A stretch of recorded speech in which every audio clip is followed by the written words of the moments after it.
It's time for some new music. New music soon. Actually, you can hear it right this second. We're talking about the Mortals. It's the community. Let's talk about community, right? I mean, I think that Taylor Swift and the Swifties and Billie Eilish and the eyelashes, I think they got something right, those two in particular. And that is they recognize the importance of community. Community is after the music's released, after the videos come out and the podcast comes out, what do you have?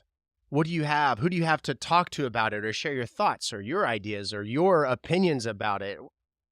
You have a community, right? And that's what we're building.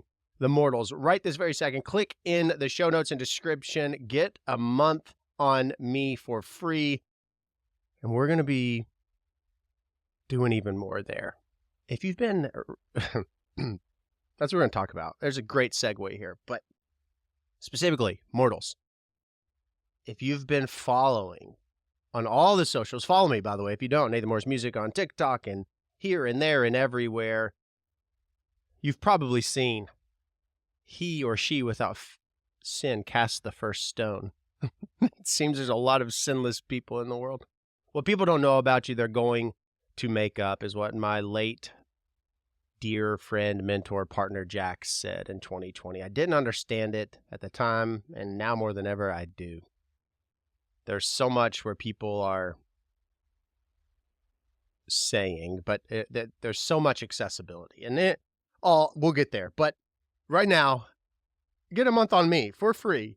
Click the show notes description, join the Mortals, because not just exclusive unreleased music like I just released last week, but Wednesdays we do videos, exclusive video content. Fridays, giveaways. Yep, all that at the Mortals. And it's time. It's time we talk. It's been a year, over a year of being quiet. It was President Lincoln, also Mark Twain. Also, there is historical information, biblical text where it's been passed down. There's a variation of better to be thought a fool and say nothing than to speak and remove all doubt. Who said it? I don't know, but I will tell you that is fact, and it's time to start talking. Start talking, we will. Join the Mortals. That's exclusively where the talking's going to happen, and the community. All right.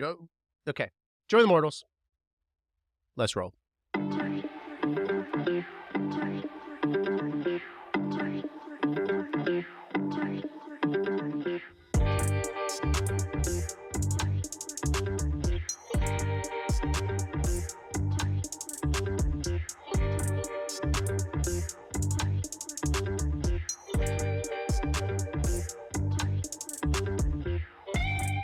Episode 303 of The Mortals, the show which pulls back the curtain, takes down the walls brick by brick, and exposes the hearts of those caring for those you love most. The Mortals, yes, the group, yes, the exclusive group where we do first looks, first listens, and yes, I am going to spill the tea and beans, because how come I've sat quiet? Because there's a lot of power in that, in sitting quiet. It's like the people sitting in bunkers, right? And you're hunkered down, and in no way am I comparing myself. It's just the analogy to that of a soldier. Thank you to our military, our men and women who have paved the way previously and continue to fight for us.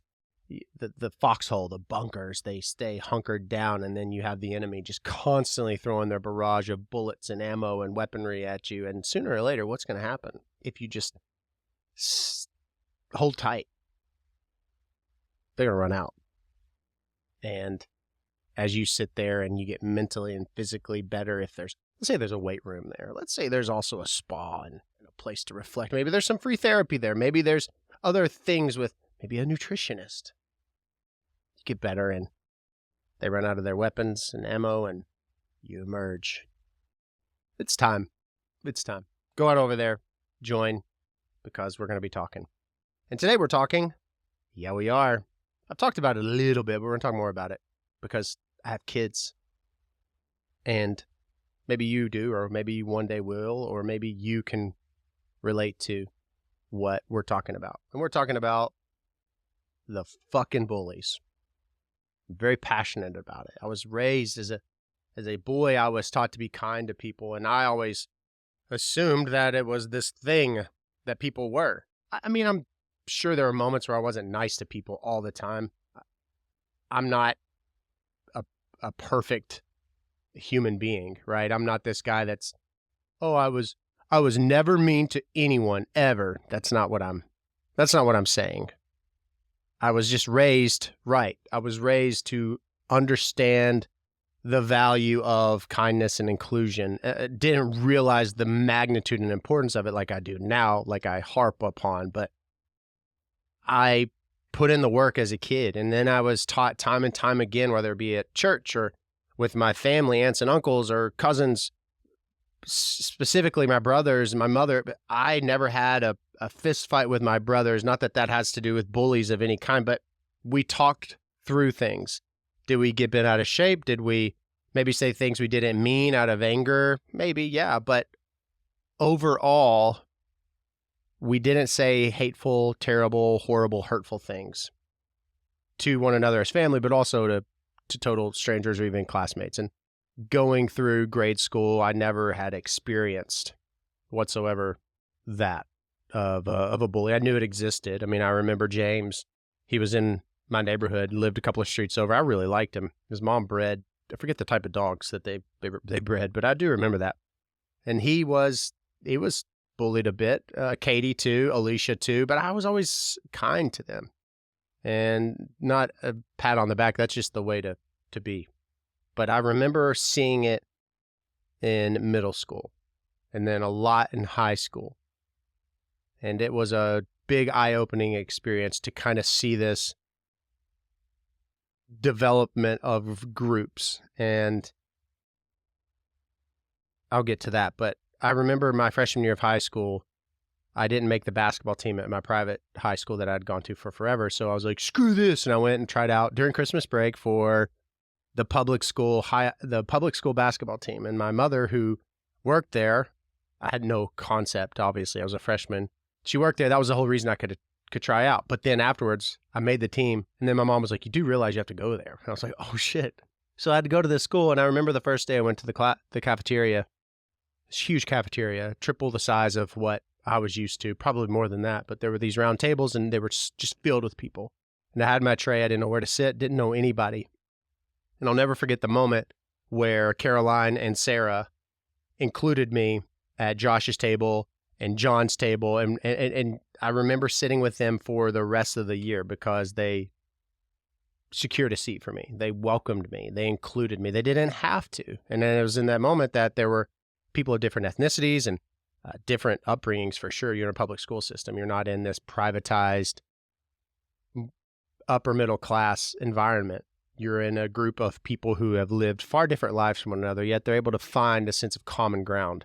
It's amazing because that's what I've talked about a lot with what the funeral profession offered me. But it was in that moment that I realized the importance of including people on just another level than I'd always been raised. And then I remember just being back in school, seeing things, speaking up for those who were made fun of or didn't necessarily take up for, defend themselves in some way. Again, in no way a saint, but never ugly to people. That just didn't set well with me. And I think there's something I'm very grateful, which is having that, because I don't have that cross to carry. I don't have in my brain this natural desire to just think a negative thought about someone, about their appearance or their something that I know that they would probably be insecure about to begin with. I don't know. My brain just doesn't go there. I mean, I'm having a hard time articulating that, but there's been moments in my life where I've realized the power of my being kind to people throughout the years, whether it be the gentleman whose grandmother died. And I've talked about this in a previous video podcast where this individual called the funeral home I was at. His grandmother died, pretty much raised him. And I've gone to school with this gentleman since kindergarten, and people weren't always nice to him. And he said that they chose us, and they usually choose another funeral home location at this time, but they chose us because I was always nice to him. And there's power in being kind and inclusive. It's just the right thing to do. It's not, you don't do it for a reward. The reward is the feeling and knowing that you make someone feel appreciated or in a moment not overlooked. And then you have kind of like the freshman year in high school moment again and again and again throughout your life as you get older. And that for me has been the last few days. But before I even touch that, it's this realization. My kids start school this week. All 4 are going to be in school. 10 years old, 9 years old, 5 years old, and 3 years old. These boys will one day become men. And I hope, because they talk about, last week they were just talking about how one of these kids in their class is made fun of. And then they talk about how there's this one kid who does these things, and we've created this safe space where they can tell me that stuff. And I let them know, hey, your feelings are your feelings, and you can tell your dad anything. You just need to make sure that you never say something that could hurt someone directly or indirectly, whether you say it to them or to your friends at school. And you should always be kind. And they say they understand. And I have to say, I've seen kindness from them. Now, they are boys, and boys are just that. And you probably have that too. Maybe you have a safe group of people that you say things to. My friend Michael says, hey, when you vent, though, it doesn't make you vent less. It makes you vent more. Like if you say something about how much you love somebody, you don't love them less. I need to vent. I need to get it off my chest. When you say you love, it's not you're getting it off your chest. You're actually increasing your feelings of love by talking about the love you have. And now I don't know that it's necessary to sit and ridicule people for unknowns. And I get it, too. We are social beings, which, again, the community that I have, the Mortals, again, click the link in the show notes and description because I want you to join. We're going to be spilling the tea because it's time. It's definitely time. Sitting back idly, it's I'll get to that, too. We are social, and we want to have this feeling of inclusion. So people are talking, let's say, about someone or some situation. Or, did you hear that? Blee, blee, blee. You hear that all the time. Did you hear what I heard? And so what we do is we listen, and we do one of two things. We tell what we know, and I put that loosely, or we retain that information, and then we then pass it to someone else. And by that time, maybe a week or 2 weeks has gone by, and the way that we share it is not necessarily the way it was received, and then you got this game of telephone going on. And so then you just have a lot of misinformation going around. So it's really good to just shut up. And that, again, quoting Michael Hunter, I was like, hey, what can we do to reprogram ourselves if we find ourselves being negative? Because being a bully, being the person that's like, hey, did you hear that about Joe? Did you hear that about Sam? That is gross. And if you're that person, like I know people since a middle school days, I can think of a few people right now that the first thought is that's somebody you go to if you want something to get out, or that's somebody that always had something to say about somebody. That's not a good thing. You don't want that. And yeah, you can say, I don't care what people think, but like that is ick, yuck. And so you want to be known as someone who's contributed to untruths, unknowns, or you want to be known as somebody that just wanted to act like they knew what was going on. Have you ever been in a conversation with someone and someone's like, oh yeah, like I remember that. And they're like, what the hell are you talking about? Because they act as if they're aware of. They have not a clue. Bullies are bitches. If you're a bully, you fucking suck. Because the person receiving that is a fucking human being. And you, the bully, are just sad as shit and you need to get better. And there's this height that we're all on. And if we feel in our insecure minds, I was going to say dumb, but not dumb, because that's just, now I'm frustrated. It's not dumb. It's just brittle and sad minds that we need to not, because we feel less than, we want to pull them down, however that be, or someone from a socioeconomical, I mean, it is literally textbook. Is it psychology? It's the human in us. We want someone to succeed, but only oh so much. We want someone to have this or that, but only if it's that. And then it's the people who have more than, or show signs of personal growth or happiness or contentment. It's like, fuck them. I mean, it doesn't make sense to me, because I don't have this sense of envy, or I can think of a few times in my life where I've felt jealousy, and it's felt so gross that I wanted to get through that and work through those feelings, because I didn't want to carry them, because they were mine to carry. They weren't that individual or the situations. I want people to win.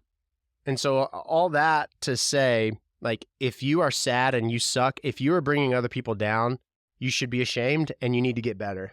I won't judge you for it, but I definitely don't want you, and this goes for those who are bullied, I don't want you, the bully, sitting at our table. I want you to acknowledge the shit that you've done and do, and realize and recognize that who you are, the things that you do, they will be largely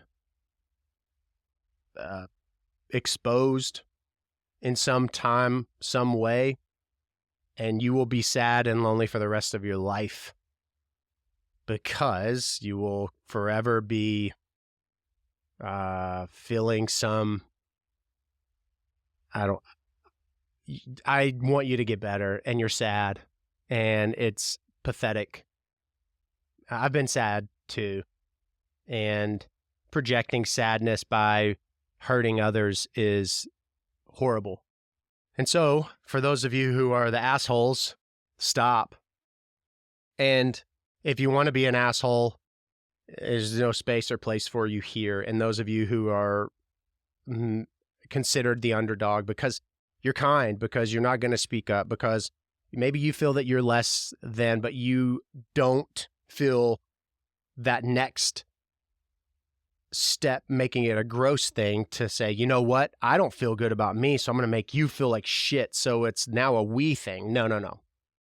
So the underdog, I tell you that I stand with you, and I appreciate you, and I am here for you. And if you have been a bully, then you can stop, and you can recognize and acknowledge the fact that this place, this community that you are in, it needs goodness and kindness and inclusion, and not just the community physically, but the community virtually, which is social media. It could be an incredible tool. It's what brought us together. It's what allowed me this platform to get out to you all things that I believe in and am passionate about. And it's that has now become the thing that people want to bully.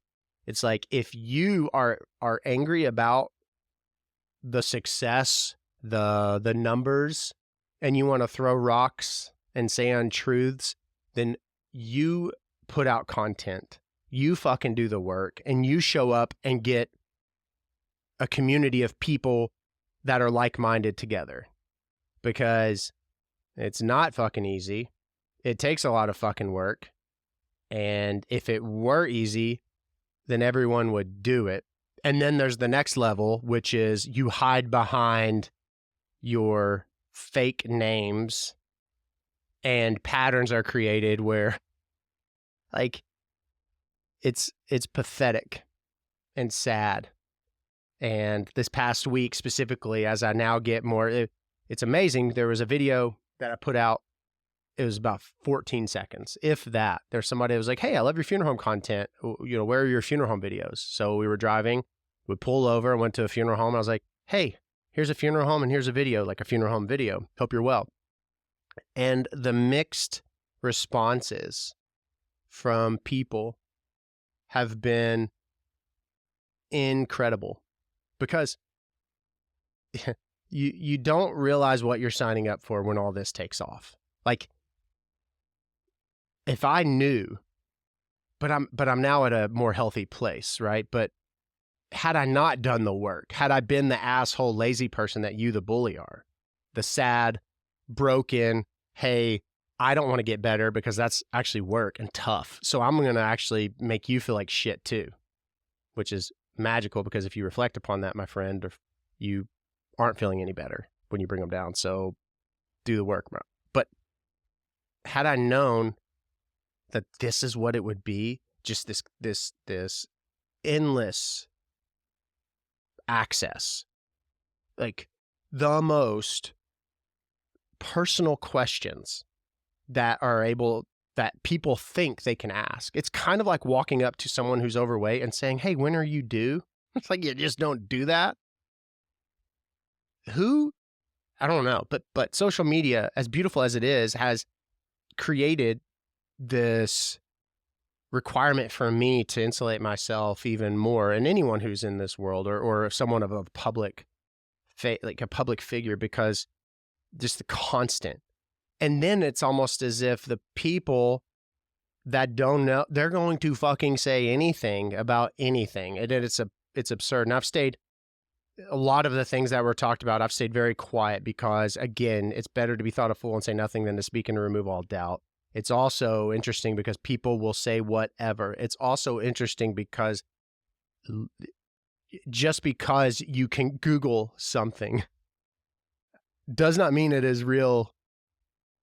I even quoted and I said, hey, you can Google stories and articles where Tupac is still alive, or we were told in the 90s that UFOs weren't real. I mean, I don't have to restate those analogies to you, but the level of disregard and fucking ignorance and actually hatefulness, because if you zoom out and you live in a world with actual perspective and you think about other people and you actually think before you speak stupidity, I am terrible at math.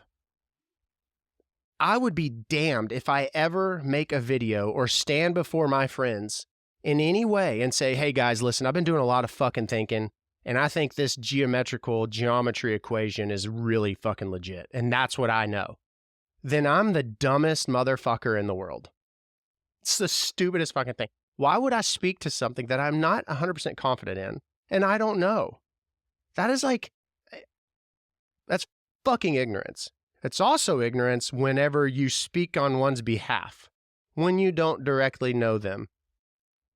Again, the high school, the bully in school speaking to the person who might smell funny, because little do they know that person walks to and from school because they are helping their single parent mother out because she has 3 jobs and the water got cut off and they can't afford shampoo. It's not the fucking kid's fault that he has to go to school from 7:30 until 2:45, whenever he would, in a perfect world, love to work so that he could help provide.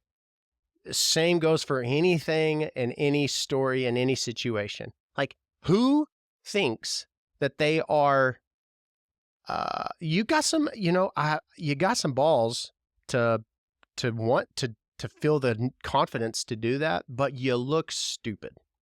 So I encourage those of you who look stupid, and not just by my definition, but you gotta know. You have to have just a little bit of compassion on social media and in person. Because I'm sure you're a fucking really great person. You are sad and someone hurt you and you are just creating and continuing this fucking terrible cycle that will never end until the person, the next stands up and says, you know what? I don't have to fucking do that or be that way. Perfect example. You ready? Systemically and from a hereditary standpoint, if you put my family on a timeline, we are generationally doomed. as addicts, as uneducated, as angry filled, abusive, you name it. So, who is going to fucking do the work for you other than you?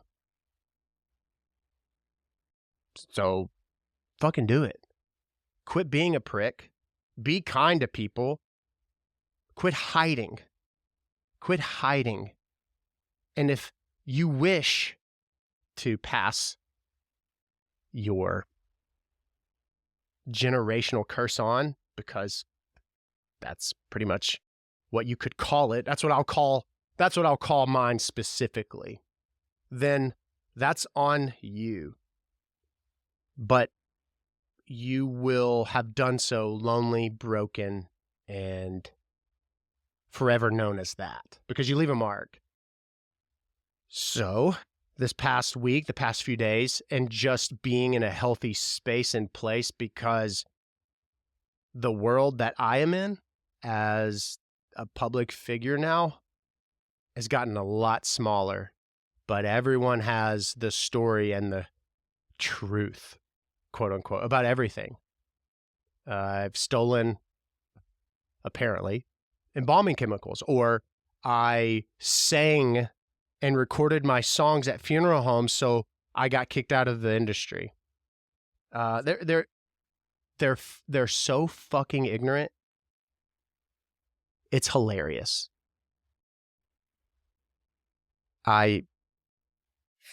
It's time for me to share a lot, and I am, and I will, but I will never say things out of emotion or knee jerk. It will be strategic and matter of fact, and I'm exclusively doing that at the community that we're building together. So if you want to know, truly know, or if you want to be an idiot and continue the noise, that's fine. You just will look like a moron even more pretty soon. Join the mortals, because it's about time that my truth, because no one is going to tell your story better than you. And what people don't know about you, they're going to make up. Again, but then there's this line, and that can go all over the place, back and forth, and we can go in forks in the road, but it all circles back. Like, people are going to say what they want regardless. It doesn't matter if something is literally in front of them.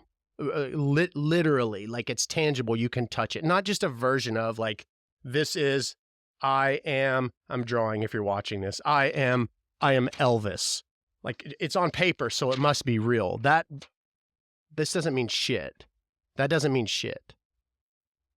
The tangible, the factual, the meat and potatoes, as my, I don't know who would say that, but I know it's said, would say is that if you want that, then come on and be ready to hear it. But again, say what you want, think what you want, because remember, I wrote a fucking song for you and about you, because it's been a wild year. And I can't imagine and fathom just the magnitude, really, of what could possibly happen as things continue to grow. And I guess I become better equipped every day. And I think we all do, if we allow ourselves to be able to face whatever it is thrown our way. But people, me, this guy right here that you hear or see right now, whatever platform you're on, however you're getting this, I'm a fucking dad. I'm a person with dreams and thoughts and feelings and ambitions and regrets and sorrows and hopes. I'm not a social media picture. I'm not a button.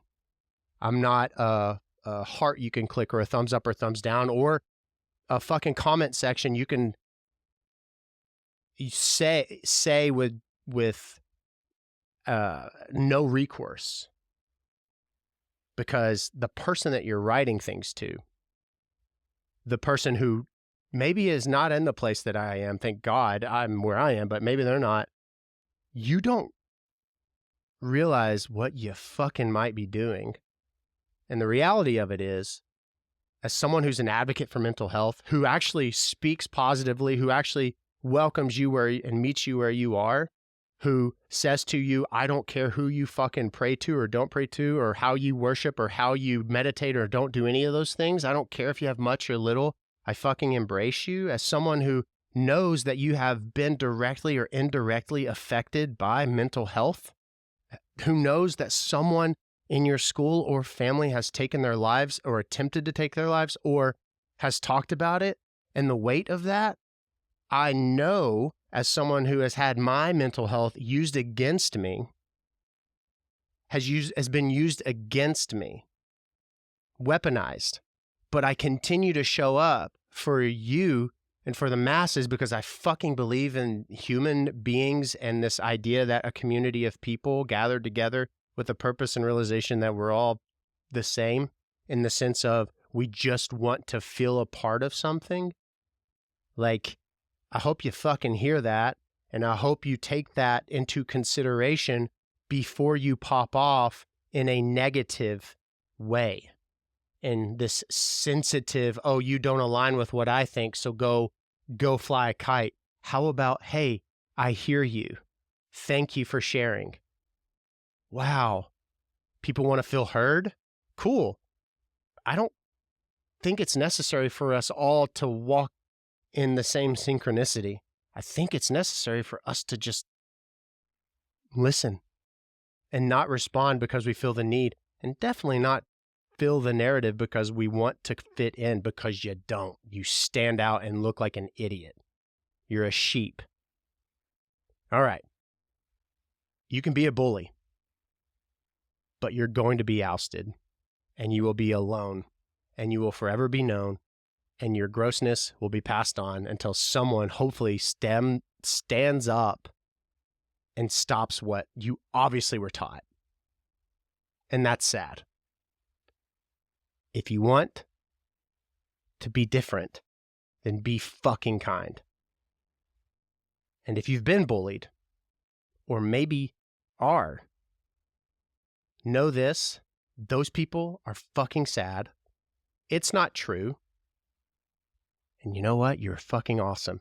And I hope that you get to a place in space where you have enough strength and know how, but know of you being good enough that you stand up for yourself in kindness. And you don't have to put up with it. Block them.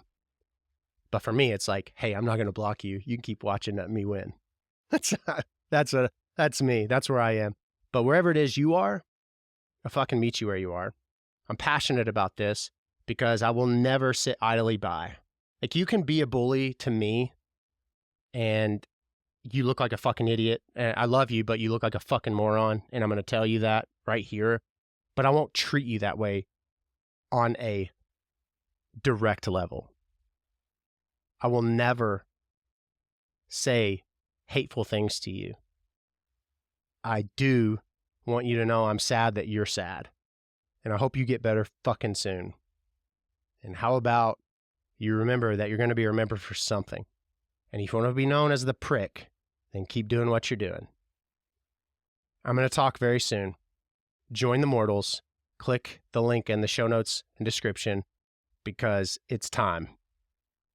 Allow this podcast episode. If I am to drop dead tomorrow, I'm proud of this episode. I hope my kids grow up to be men of integrity, and everyone that they meet, they show love and kindness to. Because I know that if I am to drop dead right this fucking second, that people can say half-truths, untruths, but they're gonna fucking say that I was kind. No matter what. And that is something I'm fucking proud of, and I will forever be proud of and grateful for. And I will never not be kind, ever. I don't have it in me. So stop trying to hurt people because you're hurt. Get better, get therapy. I meet you where you are. Thanks for being here. The most passionate episode I've ever done.